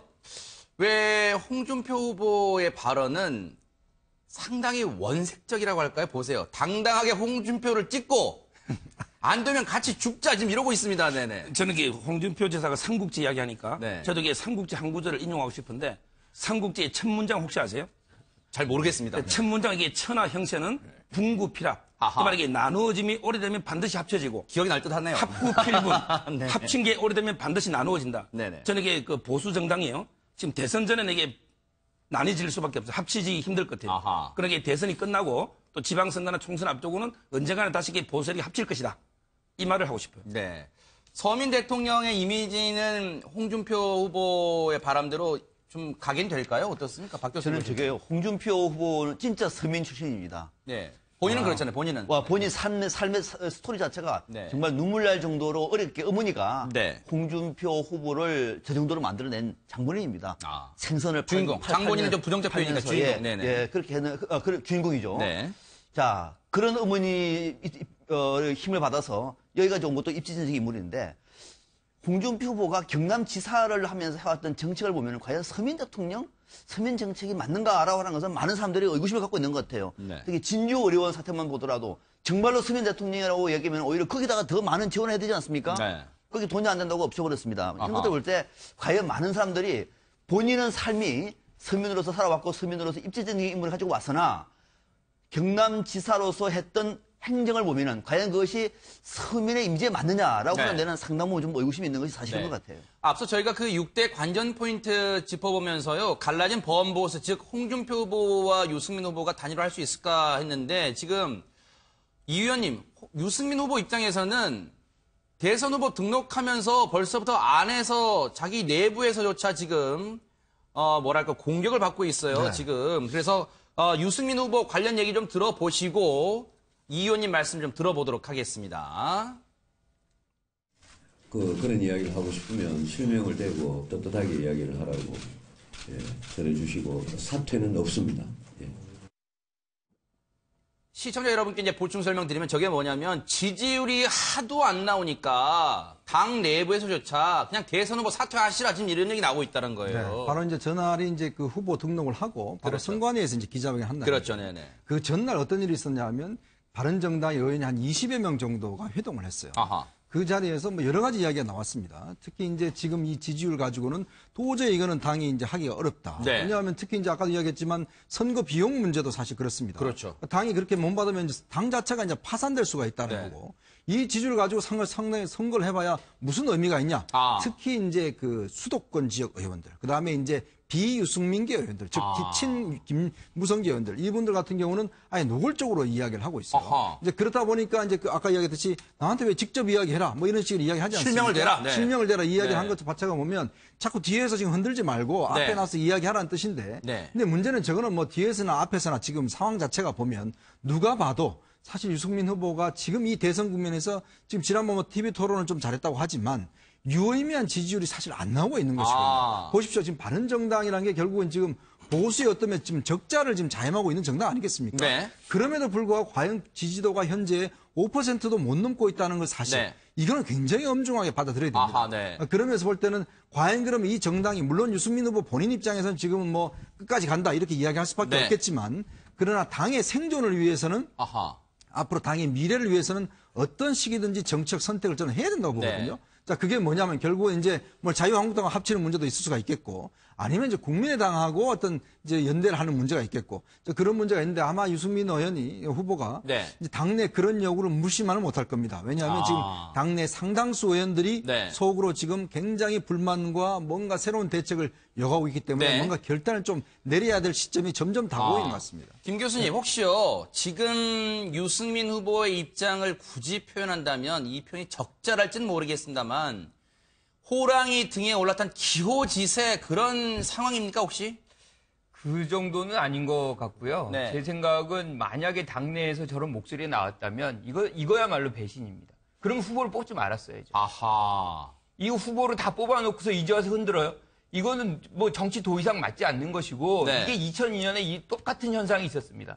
그러니까 노무현 후보를 당선시켜놓고서 후보를 흔들어요. 그게 후단협이고 그 후단협 의원들이 대부분 어떻게 했냐면 다 낙선합니다. 다음 총선에. 아하. 네. 그러니까 이런 부분들은 사실상 국민들이 다 지켜보고 있거든요. 그리고 네. 본인이 여러 가지 이제 어려운 상황에서 관통을 해서 끝까지 한번 가보겠다. 완주 의사를 지금 피력을 하면 네. 사실은 같은 당 의원들이라든가 뭐 이런 분들은 더 적극적으로 도와줘야 되는데 네. 이것을 흔드는 작업이 나오면 오히려 저는 거꾸로 네. 그래서 TK 지역에서는 오히려 유승민 후보에 대한 지지율이 네. 상승하는 계기가 될 수도 있다고 봐요. 그러면 요거는 제가 질문을 해보게 원래 하시고 싶었던 말씀과 엮어주세요. 그 주변에서 그런 질문이 심지어 저한테도 저 아는 개인적으로 아시는 분들이 저한테 물어봅니다. 왜 유승민 후보는 지지율이 그것도 낮은 상태에서 답보를 면치 못하느냐 저한테도 물어보는데 제가 답변을 못했습니다. 제대로. 근데 박 교수님 볼 때는 그 원인이 뭐라고 보세요? 두 가지가 있는 거죠. 네. 하나는 뭐냐면은 결국은 지금의 자유한국당과 바른정당을 아우르는 구집권 세력의 핵심 세력들이 다 떠나버린 거예요. 상대적으로 그러면 홍준표 후보는 왜 잘 나와요? 거기는 그래도 아주 강경한 친박 이른바 태극기 세력으로 남아있는 게 몇 프로 있는 거예요. 그 몇 프로가 지금 나오고 있는 겁니다. 그뿐이에요. 네. 나머지는 다 지금 분화돼 버렸습니다. 아하. 그러니까 굳이 유승민 후보를 지지할 이유가 없는 것이고 또 하나는 유승민 후보가 가야 할 중도 보수 네. 또는 이 보수의 대안이 안철수 쪽으로 지금 쏠리고 있는 거예요. 네. 만약에 안철수 후보가 없으면 상황이 달라지겠죠. 안철수 후보가 중도에서 차지를 잡고 있으니까 굳이 유승민을 안 가더라도 다른 대안이 있는 거예요. 그러다 보니까는 여기서도 치고 저기서도 치고 네. 지지율이 없는 거예요, 결국은. 그러니까 가치라든지 역량이라든지 이번에 토론보다도 제일 잘하잖아요.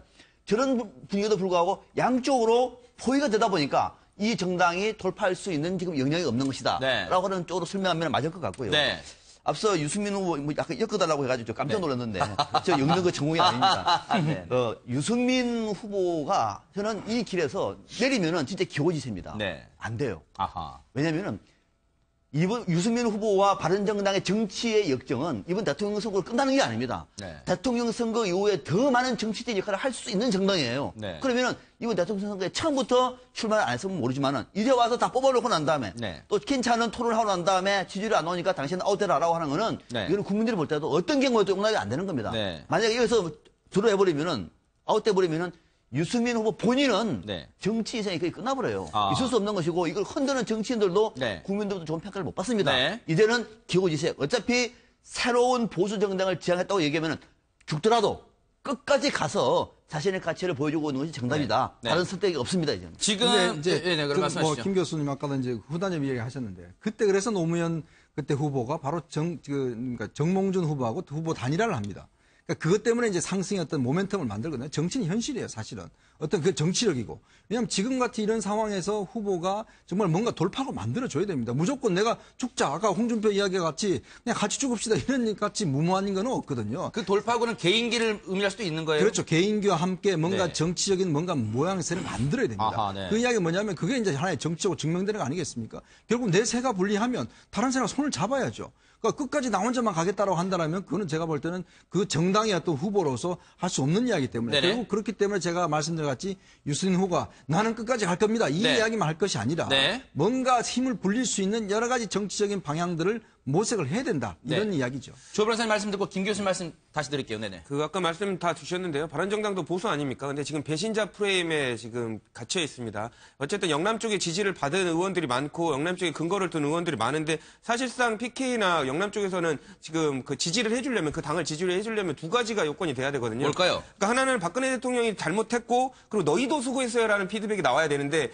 지금 그 바른정당이 받고 있는 영남 쪽에 있는 사람들로부터 받고 있는 거는 박근혜 대통령이 잘못을 했는데 근데 너희는 너무했어라는 지금 반응이 나오고 있거든요. 그렇기 때문에 굳이 박근혜 대통령과 잘못한 걸 너희들이 수고했으니까 다 새로운 나라를 만드는데 우리가 도와줄 게가 아니라 너희들은 미워라는 식으로 지금 인식이 돼버린 이게 겁니다. 앞서 말씀하신 배신자 프레임이에요? 예, 그렇죠. 아하. 그러니까 그런 부분들 때문에 굳이 홍준표 지사가 100% 마음은 들지 않지만 그래도 보수 쪽에서는 홍준표 지사를 밀 수밖에 없는 상황이 되었다. 아까 위원님께서 말씀 주셨는데 바른정당이 해야 될 거는 이대로 뭐 소멸될 게 아니라면 그래도 이번에 주역은 아니더라도 정권을 만들어내는데 도움을 줄 수 있는 뭐 이런 부분에 어느 정도의 그 정략적인 제시도 아마 있어야 되지 않나라는 생각을 합니다. 네. 이 의원님 말씀을 이어서 얘기하면 2002년에는 사실상 그때 이제 정몽준 후보와 노무현 후보가 합치면 당선 가능성이 굉장히 뚜렷하게 나왔어요. 즉 정치는 가능성이 예술인데 그 가능성이 상당히 비쳤기 때문에 마지막 결단을 할 수 있는 거죠. 하지만 지금은 합쳐도 15%가 안 되는 상황입니다. 그러니까 이런 상황에서 그거를 대치시키는 거는 좀 무리가 있다고 보고요. 네. 또 한 가지가 아까 말씀하셨다시피 왜 홍준표 지사 후보가 계속 지지율이 유승민 후보보다 높으냐. 이게 우리 국민들이 상당 부분 후보를 쫓아서 인물 투표를 하는 경향도 있지만 정당의 정체성을 뿌리내리고 있는 경우가 굉장히 많습니다. 그래서 지금 어차피 바른정당은 거기서 밖에 나간 거고 기본적으로는 이제 지금 새누리당이 아니고요. 과거의 새누리당에 대한 뿌리 깊은 그 정서가 아직도 남아 있는 거예요. 그러니까 그 본류에 대한 어떤 지지 차원에서 홍준표 후보를 지지하는 것이지 그것이 완전히 서로가 이렇게 혼동을 하면 안 되는 측면이 있다. 네. 지금 6대 관전 포인트 중에 이제 단일화 문제. 지금 유승민 후보는 당 내에서조차 좀 곤란한 지경인데 완주를 하겠다고 본인은 밝히고 있습니다. 어떻게 흘러갈지 또 당내 분위기는 어떻게 흘러갈지 좀 보겠습니다. 자, 대선 후보 간의 토론회가 앞으로도 한 5차례 좀 남았나요? 선관위 주관도 몇 차례 있고요. 한 5차례 남은 걸로 제가 알고 있는데 근데요, 갑자기 각 후보 캠프가 토론회 진행 방식으로 지금 대립각을 세우고 있습니다. 이른바 스탠딩 토론회 때문인데 이게 이제 첫 그 토론회 때부터 논란이 됐었습니다. 그런데 이 의원님, 시청자분들을 위해서 스탠딩 토론이 대체 뭐길래 이러는지 한번 스탠딩 토론을 좀 예의를 좀 부탁드릴게요. 네, 뭐 아무래도 이번 그 스탠딩 토론 같은 경우는 미국 대선을 보시면 뭐 제일 이해가 쉬울 겁니다.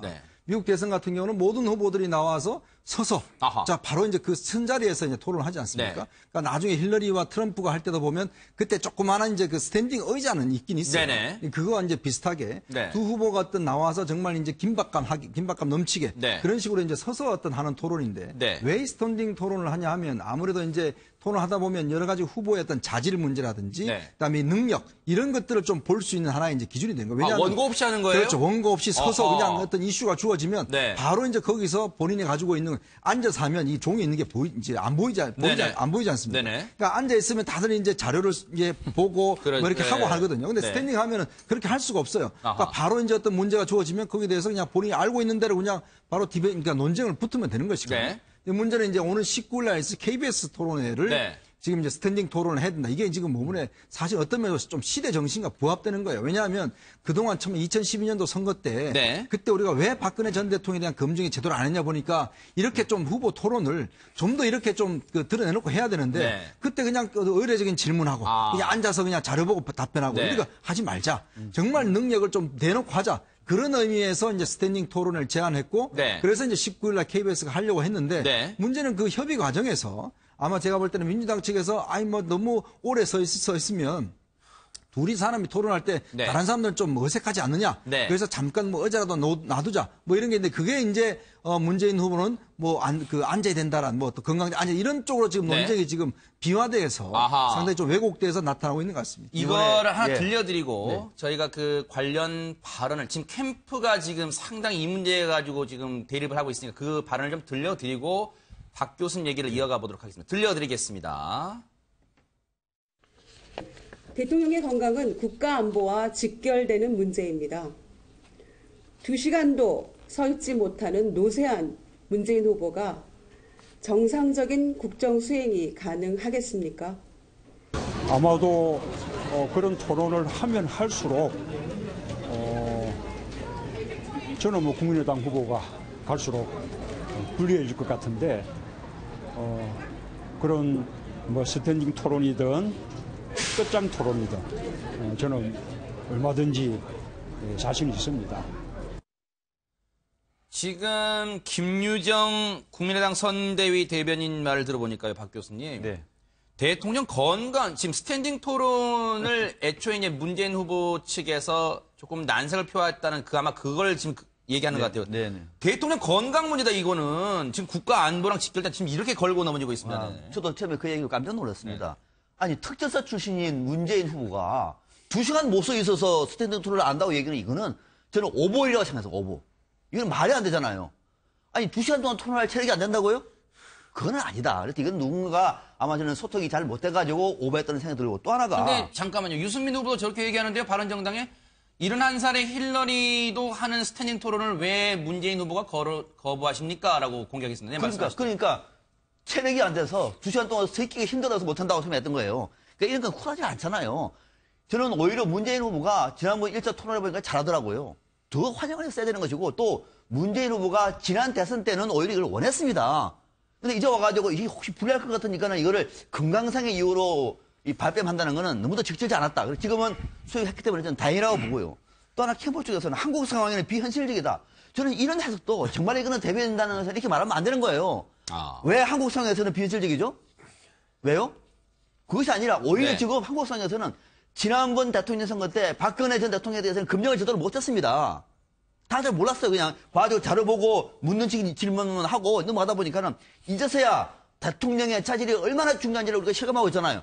그러면 한국적 상황에서 더 맞는 거죠. 이거를 오히려 하기 싫어서 또는 이게 불리할 것 같으니까 말을 한국 상황에서는 비현실적이다 또는 건강에 문제가 있다 이렇게 해석한 것은 해명한 것은 너무도 적절치 않다. 뒤늦게 수용한 것을 저는 잘했다고 봅니다. 조 변호사님께 요거 하나 읽어드리고 조 변호사님 말씀 듣겠습니다. 지금 이 스탠딩 토론에 관련 논란이 지금 가라앉을 기세가 아닌데 김유정 국민의당 중앙선대위 대변인 얘기가 2시간 버틸 체력도 없다니 전쟁 나면 제일 먼저 총 들고 싸운다던 문재인 후보는 총을 들 수 있는가? 히말라야 트레킹도 하고 왔다는데 숙소에서 잠만 자고 왔던 것인가? 박지원 국민의당 대표도 가세합니다. 2시간 스탠딩 토론을 피곤하다며 거부하면 대통령 업무를 감당할 수 있겠느냐? 바른정당 측도 가세합니다. 철저한 검증의 링에 오르는 것을 두려워해서는 안 된다. 그랬더니 박광온 문재인 캠프 공보단장이 이렇게 맞받아칩니다. 룰 미팅 과정에서 TV 토론 룰 정하는 미팅 과정에서 대리인이 낸 의견을 마치 후보가 거부한 것처럼 유출시켜서 기사를 만들고 그 기사에 반응해서 어느 정당이나 많은 사람들이 2시간도 못 서나 국정은 누워서 하나 등 저차원적인 논란을 야기해 후보에게 보고했다. 1대1이 아닌 다자토론에서 자율토론이 아닌 칸막이 토론에서는 어색한 모습을 연출할 수 있다고 문제를 제기한 것이다. 이렇게 얘기를 하고 있습니다. 제가 이제 간단히 말씀드리면 이제 몇 가지 언론에서 되게 오해가 있는 것 같은데 좀 정리해서 말씀드리면 한국 상황에 맞지 않다. 이거는 우리가 불편해서 못하는 게 아니라 이게 뻔히 5명이면 100분 동안 한 사람당 20분입니다. 그러면 미국처럼 2사람이서 하면 계속 할 수가 있죠. 근데 2사람이서 얘기를 하면 나머지 3명 놀아야 됩니다. 그걸 세워놓고 뭐합니까? 굳이 힘들게 하지 말고 한국 정서상 5명이나 이렇게 대통령 선거 토론에 나오면 불편할 수 있으니까 그게 정서에 맞지 않다는 거였지 우리가 뭐 이게 부정하자 이런 취지가 아니었고요. 지금 문재인 전 대표에 관련돼서 2가지 비판을 하고 있는데 참 이해가 안 되는 부분이 하나는 뭐 원고 없이 하면 문재인 전 대표가 제일 불리할 것 같은데 뭐 서정욱 변호사님 계시지만 변호사는 종이 한 장도 없어도 1시간 내내 말할 수 있는 게 변호사입니다. 근데 그 후보들 중에서 변호사를 갖다 두고 말을 못하니까 제일 문재인 후보가 불리할 것 같으니까 이 토론을 부정하는 거다. 이건 말이 안 되고요. 두 번째로는 노쇠하다는 얘기를 하시는데 특전사를 차치하고라도 최근 제가 이제 처음 나온 이제 일화를 하나 말씀드리면 얼마 전에 히말라야 갔다 오시지 않았습니까? 그 당시 히말라야에서 잠만 자고 온 게 아니라 그 당시에 참모들 중에 한 명이 누가 생일이었습니다. 밑에 내려가서 장방을 거셔가지고 다시 올라오셔서 장을 봐드렸거든요. 생일상을 차려드렸는데 그것만 보더라도 노쇠하면 밑에 산을 뭐하러 내려갑니까? 문 후보가 직접 장을 봐왔다고요? 내려가서? 직접 장을 봐와서 생일상을 차려줄 정도로 건강하십니다. 네. 아하, 네. 그 문제에 대해서 몇 가지 지적을 하자면 다른 후보들은 놀아야 된다는 이야기를 하시는데 저는 이거야말로 잘못된 생각입니다. 경청을 해야죠. 다른 후보들이 무슨 이야기를 했는지 2사람만 이야기하면 다른 사람 놉니까? 그게 아니죠. 5명이 나와서 이야기를 할 때 그 후보들이 무슨 생각 가지고 무슨 이야기를 하는지 왜 우리가 그동안 경청의 문화가 없었습니까? 왜냐하면 내 토론할 때만 내 이야기만 들어라. 난 딴 사람이나 이야기 안 듣는다. 이것 때문에 없는 거 아니겠어요? 그렇기 때문에 논다라는 의미는 전 잘못된 거라 봅니다.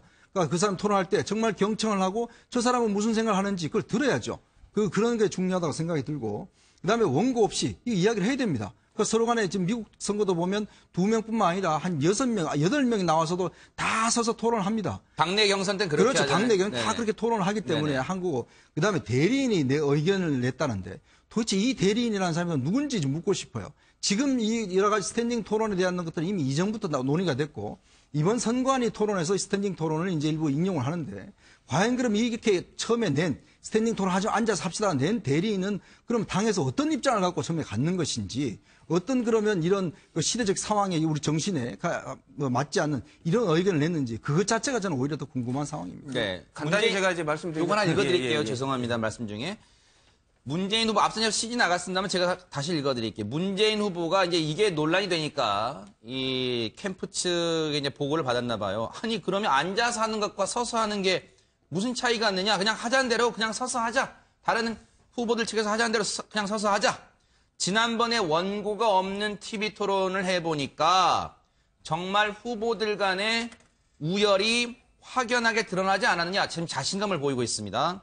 스탠딩 토론을 놓고 저의 체력 문제를 말하기도 하는데 저는 제 나이만큼 오히려 더 경륜이 커졌다고 생각하는데 아마 그쪽에서는 나이가 든 것을 오히려 비하하는 게 아닌가 하는 생각이 든다. 지금 이 어떤 보는 각도에 따라서는요. 예전에 그런 거 있잖아요. 지금은 국민의당으로 간 정동영 지금 이번에 상임 공동선대위원장 됐잖아요.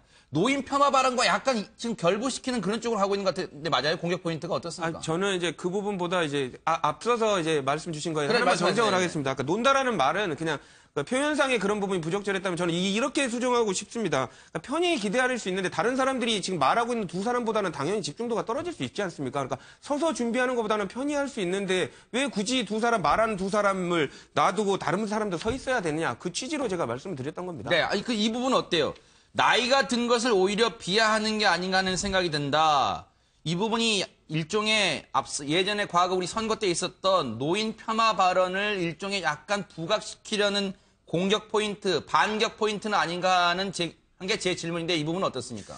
그거를 제가 말씀드리긴 좀 그렇지만 어쨌든 문재인 전 대표 관련해서는 그 부분을 의도적으로 프레임으로 가져가려고 말씀하신 건 아닌 것 같고요. 네. 어쨌든 지금 계속 나오고 있는 부분이 사실상 본인이 부정을 하고 부인을 했음에도 불구하고 계속 변호사인데 말 못하니까 관련돼서 원고 없이 한번 해보자 이런 식으로 사실 아는 얘기를 하고 있거든요. 그리고 이제 어떻게 보면 논점에서 지나간 이유로 체력에 관련된 노쇠에 관련된 문제도 나가는 걸로 봐서 어쨌든 문재인 전 대표가 말하고 싶은 거는 국민들한테 진심만 말하면 되지 그 방법이라든지 다른 부차적인 문제 갖고 논의를 해서 국민을 혼란에 빠뜨리지 말자 이 취지로 말씀하신 것 같습니다. 김 교수님 그러면 반대로요. 안철수 후보는 왜 스탠딩 토론을 하자고 자기가 자신이 있다는 거예요? 왜 스탠딩 토론을 계속 강조하는 걸까요? 어차피 지금 언더독입니다. 어떻게 해도. 아하. 지금 상황에서는. 네. 아직 경합 상태로 들어갔지만 완전히 이제 추월하거나 그런 상태를 못 보였기 때문에 특히나 지금 대선 기간이 얼마 안 남았어요. 그래서 TV 토론이 아주 치명적일 수가 있습니다. 그래서 여기서 상대의 약한 고리를 갖고 가는 것이 가장 중요하기 때문에 그런 장면, 스탠딩 토론에서 그걸 한번 멋있게 보여주겠다. 그래서 각인을 받겠다. 이런 건데. 네. 사실은 이 얘기는 저는, 나이를 빗대어서 어떤 건강 문제 이런 거는 어떻게 보면 국민의당의 어떤 캠프의 조급증이 지금 나타난 것이고 이게 공격 포인트가 안 돼요. 국민들이 다 뻔히 보고 있는데 이것을 이제 얘기하는 것은 그 흠을 잡기 위해서 잡은 그런 결과인 것이고 네. 사실은 TV 토론에서 제일 중요한 거는 저는 상대의 약한 고리를 어떻게 아주 치명적으로 부각시키느냐. 요번에 TV 토론을 보면 사실 유승민 후보가 굉장히 잘했어요. 그러니까 예컨대 홍준표 후보에 대해서 지금 재판이 다 끝난 거 아니지 않느냐. 네. 이거는 팩트고 충분히 국민들에게 각인을 시키는 그런 부분이고요. 또 한 가지가 이제 안철수 후보에 대해서도 사드 이거 말 바꾼 거 아니냐. 반면에 이제 문재인 후보 같은 경우도 또 여기서 점수를 뽑는데 그 중에 하나가 이제 홍준표 후보가 왜 주적이라고 얘기하느냐. 근데 이런 단어는 사실은 국민들이 볼 때 전체를 다 읽질 않거든요. 그러니까 하나의 어떤 가장 강렬한 인상을 주는 그런 부분인데 그런 부분에서 오히려 공격 포인트를 만들어 나가는 것이 중요한데 이렇게 나이라든가 건강이라든가 이걸 잡아봐야 사실은 효과가 별로 없다고 생각합니다. 박 교수님 이건 어떨까요? 꼭 스탠딩 토론이 중요하느냐, 꼭 원고가 없는 토론이 그러면 대단한 토론이냐 이런 지적도 나오고 있으니까 그러면 어때요? 어차피 그 상대방 후보에게 질문을 하는 후보는 이 질문에 대한 답변은 준비 못했겠지 하는 그런 차원에서 공격을 할 거 아니에요. 그러면 그 공격 질문했을 때 후보가 관련 답변, 예상 답변을 준비해왔겠지만 미처 준비해오지 못해서 우왕좌왕 당황하는 모습을 보고 유권자들 판단하면 되는 거 아니에요? 다 원고 준비해와서 하는 건 그런 토론은 안 되는 겁니까? 원고를 준비해 오면은 그 내용 자체가 그 사람들의 생각이 아니라 밑에 보좌진이 써준 거다. 그 검증이 아니잖아요. 아하. 지난번 대통령 선거 때 우리 봤잖아요. 박근혜 전 대통령 검증 제도 해봤습니까? 못 해봤잖아요. 그러니까 다시는 이런 대통령 만들지 말자는 겁니다. 이거는 저는 오히려 어느 쪽이 유리하다 불리하다의 문제가 아니라 이 얘기는요. 이 선거 방송을 전문으로 했던 학자들 사이에서도 수없이 이런 얘기가 나왔습니다. 원고 없이. 만약에 원고 없으면 어떡하냐. 모르는 건 모른다고 얘기하면 되는 거예요. 다 합니까? 모를 수 있어요. 그 내용은 내가 모른다. 그래서 우리가 보완해가지고 다음에 얘기하자. 할 수도 있는 것이고, 또 말을 하다 보면 틀릴 수도 있는 것이고, 다만 원고 없이 얘기하다 보면 그 사람이 갖고 있는 말의 실수가 아니라 철학을 알 수가 있어요. 굉장히 중요한 겁니다. 저 사람이 만약에 복지를 얘기한다. 복지에 대해서 제가 무슨 뭐 OECD가 몇 프로고 우리 한국이 무슨 이 뭐 기율이 얼마나 되고 이런 얘기는 하면은 똑같은 얘기가 아니라 그 얘기를 대해서 상대방이 물어보면 거기에 대해서 접근하는 방식이 말 들어보면은 그 사람이 복지에 대한 정책의 기조, 철학을 알 수 있는 건 굉장히 중요한, 그거는 스탠딩 토론을 통해서만 알 수 있는 거예요. 그래서 제대로 된 검증을 해보자는 것이지, 네. 무슨 안철수가 유리하다, 문재인이가 유리하다, 또는 유승민이 유리하다, 그렇게 따져버리면은 결국은 이 토론의 자체만으로도 우리가 유불리를 따지고 있는 이런 어떤 좀 이류적인 그런 해석이 안 되는 거거든요. 그것은 아니라는 얘기입니다. 네, 조 변호사님 양해를 해주시면 우리 서 변호사님 말씀하신 지가 오래됐으니까 듣고 다시 올게요. 네, 서 변호사님. 네네. 뭐 저는 이게 별로 논평할 게 없는 것 같은데요. 네. 너무 이게 본질이 아닌 걸 가지고 자꾸 다투는 것 같아요. 아하. 그러게 주고받는 공방이 너무 정치 수준이 낮은 게 아닌가. 네. 저는 이게 TV 토론을 왜 합니까? 이게 국민이 보고 어떤 후보 자질을 판단하기 위해서 하는 거 아니에요. 그럼 이게 스탠딩 토론을 하든 앉아서 하든 그게 안 되면 아무 의미가 없거든요. 저는 이게 뭐 어떤 방식, 서서 하느냐, 앉아서 이게 중요한 게 아니고, 우리 국민이 정말 후보의 자질을 판단할 수 있도록 주제라든지 뭐 지금 오자 토론을 양자로 한다든지 네. 이런 다양한 방식을 좀 이게 고민해 봐야 되지 않을까, 이렇게 생각합니다. 아니, 그러면 지금 조 변호사님 죄송합니다. 그러면 앉아서 하든 서서 하든 그 후보 측에 미리 공지를 해서 일절 원고를 갖고 오지 마세요라고 한 다음에 하면 어때요? 이 부분은 어떻습니까? 아니, 그러니까 이제 예를 들어서 이제 우리가 정말 토론이라면 네. 그 사람이 어떤 주제를 몇 개를 가지고 지금 이제 선관위 토론은 정치, 경제, 뭐 사회 이렇게 돼 있지 않습니까? 그다음에 이제 뭐 이런 지금 이제 뭐 선거 후보 등록이 됐기 때문에 사실 이제는 뭐 대사 언론사 주최 뭐 맞짱 토론 이건 다 불가능합니다. 어차피 선관위가 이제 하는 거기 때문에 5명이 다 참석을 해야 되고요. 이제 그런 상황인데 사실 그렇게 하는 것 자체가 제가 볼 때는 시대 정치인이라고 봐요. 왜냐하면 우리 국민들이 이제는 뭔가 예전같이 그냥 딱 정해진 질문, 그리고 정해진 꼬리에 꼬리를 무는 질문. 왜냐하면 한 번 대답을 해버리면 그에 대해서 더 이상 끝입니다. 예전 지난 그 토론 같은 경우는 네. 더 이상 그에 대해 물을 수가 없어요. 그러니까 당연히 그냥 준비해온 답만 이야기하면 그 다음 질문은 넘어갑니다. 그게 끝이거든요. 네. 근데 그게 아니라 계속 두 사람 간의 디베이트를 시키는 거죠. 논쟁을 시키면서 네. 꼬리에 꼬리를 물게 하고 그 사람의 바닥을 어떤 정말 알고 있는 게 뭔지, 진짜 철학인지 네. 아니면 딴 사람의 이야기인지 그걸 우리 국민들이 좀 보고 싶어 하는 거 아니겠습니까? 네. 그런 욕구를 제가 볼 때 좀 충족을 시켜줘야 된다는 이야기죠. 저도 원고 없이 하는 거에 아주 바람직하다고 봅니다. 왜냐하면 원고 없이 해야 된다고 이제 하게 되면 저는 누가 가장 수혜자고 누가 가장 조금 제일 마이너스 점수를 얻을지 지금 보이거든요. 그런가요? 보여요? 네. 하지만 이제 왜 그러냐면 아까 말씀 주신 대로 원고 없이 하게 되면 자기의 생각이 묻어나올 수밖에 없습니다. 지금 국민들이 바라보고 싶어하는 부분을, 확인하고 싶어하는 부분은 이 사람이, 이 후보가 나의 일반적인 민중의 삶과 얼마나 비슷하게 생각을 하고 있느냐를 확인하거든요. 그러면 원고 없이 하게 되면 자기가 살아왔던 삶의 궤적대로 아마 발언하게 될 가능성이 높습니다. 금수저는 금수저대로 얘기할 거고요. 자기가 민초들의 삶을 살았으면 민초들의 삶대로 얘기를 할 겁니다. 그 부분이 오히려 그 국민들의 선택이 옳다면 원고 없이 하는 거 아주 대찬성이죠. 네. 자. 글쎄요, 스탠딩 토론에 대한 이제 논란이 앞으로 어떻게 진행될지 한번 지켜보겠습니다. 일단은 뭐 문재인 후보가 흔쾌히 또 받아들이면서 또 이루어진다고 하니까요. 자, 그런데 앞서 저희가 6대 관전 포인트 중에 뭐가 있었냐면 가족이 혹시 이 대선 국면에서 발목 잡을까? 가족의 행동이요. 바로 거기인데 지금 문재인 후보와 안철수 후보의 두 부인이 지금 주목을 받고 있습니다. 먼저 관련 발언 들어보시고 이어가 보도록 하겠습니다. 예, 중고 가구면은 어떠냐. 나에게 필요한 거 싸고 좋게 살 수 있다면 저는 지금도 좋게 생각하고 있어요. 우리는 양산 내려가서 경제적으로도 그때 참 어려웠습니다.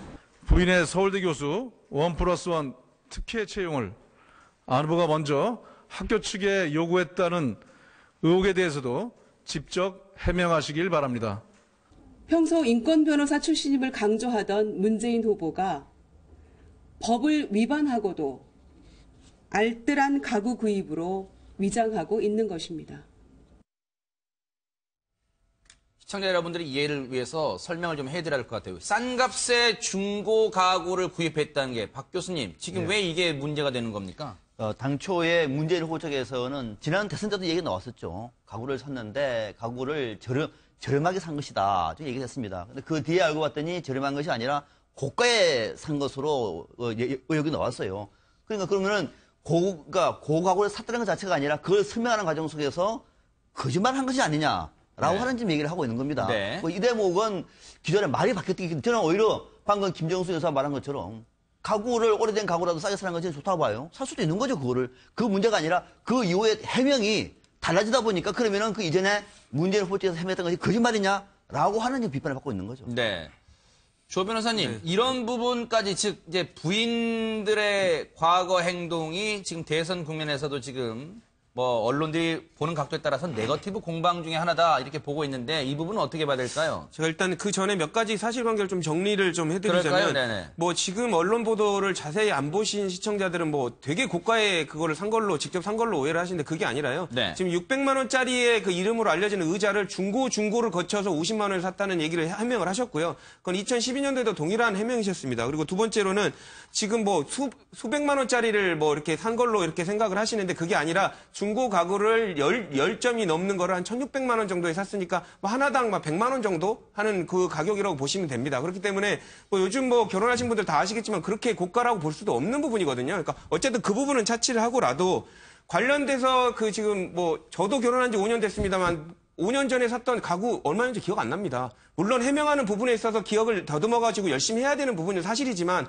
그게 위법사항이라든지 이 부분이 밝혀지지 않았는데도 불구하고 마치 중고로 산 것까지 전부 다 새 거를 사여놓고 재산 누락한 거 아니냐 이렇게 공격하는 것은 본질적인 부분하고 좀 많이 멀어진 거 아닌가라는 생각이 듭니다. 네. 제가 봐도 이게 가구 부분은 저도 이게 네거티브 성격이 좀 강하다 보는데요. 이게 선거가 막판에 갈수록 이게 네거티브 요인이 커져요. 그러니까 낫지의 그 개별서가 있잖아요. 뭐라 했냐면 항상 이 거짓말을 한 번 하면 국민은 부인하지만 두 번 하면 의심하게 되고 세 번 하면 이게 믿게 된다거든. 자꾸 이 거짓말도 세 번 반복하면 믿게 되는 거예요. 정말 제가 이 가구 이런 부분은 좀 지엽적이고 이게 뭐 해명도 저는 충분히 어느 정도 됐다고 보거든요. 따라서 이게 더 이상 이런 공방은 문재인 후보가 아니더라도 제가 해도 막 고만해 그 정도 제 생각은 그렇습니다. 이 가구 부분은. 그 가구 부분은 저도 2010년 대선 때 기억납니다만 그 문재인 후보가 앉아서 휴식을 취하던 그 의자도 막 사진도 나오곤 했어요. 근데 그러면요, 안철수 후보 관련해서 이제 부인, 그 김경미 여사인가요? 김경미 씨. 김미경 씨, 죄송합니다. 김미경 씨. 김미경 교수죠. 지금 교수인데, 서울대 교수인데.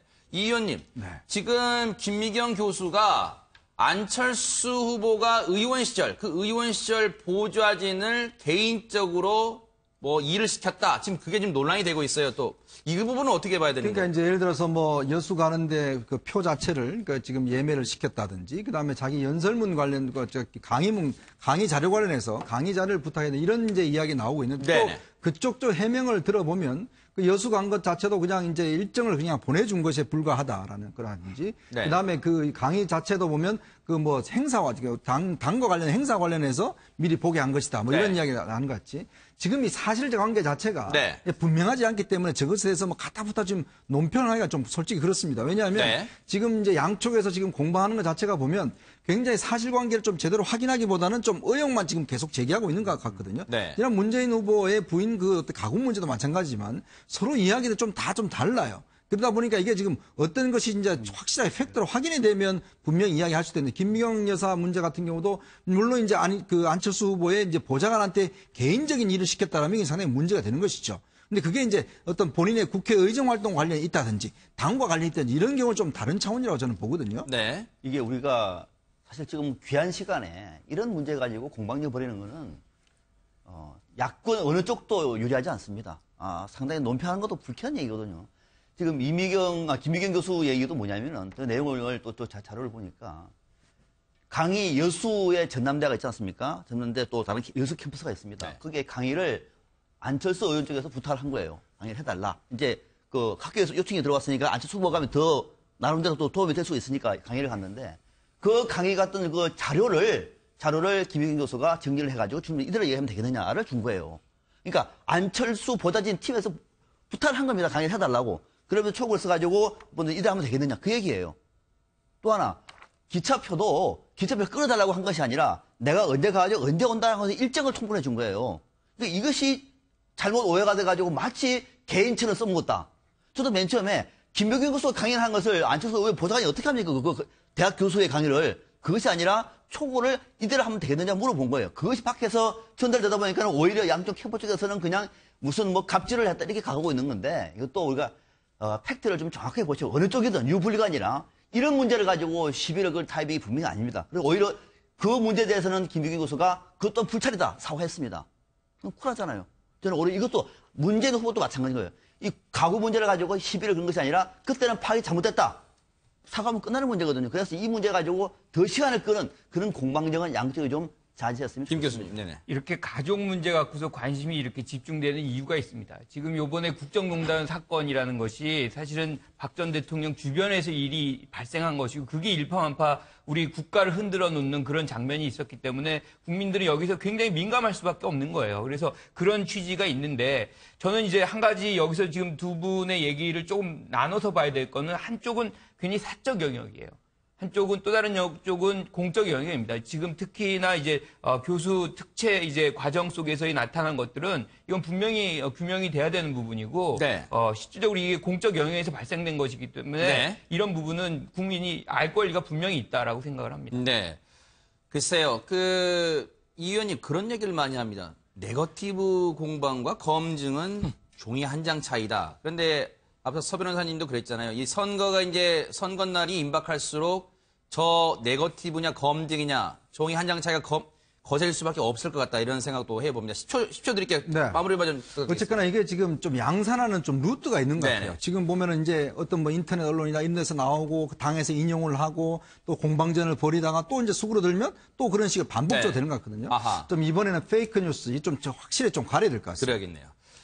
뉴스특보 여기서 마칩니다. 함께해 주신 여러분 고맙습니다.